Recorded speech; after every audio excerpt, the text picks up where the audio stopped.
অনেকদিন পর পারলাম কদম ফুল, তাও আবার নিজের হাতে বোনা গাছ থেকে।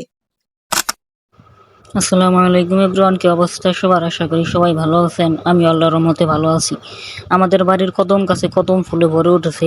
আর কদম ফুলের কিন্তু আলাদা একটা ঘ্রাণ আছে। এই ঘ্রাণটা যদি পান তাহলে বুঝবেন বর্ষাকাল এসে পড়েছে। তো চলুন আপনাদের সাথে আজকে কদম ফুল পাড়া যাক। এই কদম গাছটা আমি নিজেই বুনছিলাম ছোটবেলায়, কুড়াই আনছিলাম। আর গাছটার বয়স তো তাহলে বুঝতেই পারতেছেন খুব একটা নয়। প্রতি বছর এই সময়ে সাদা হলুদ ফুলে পুরো গাছ ভরে যায়।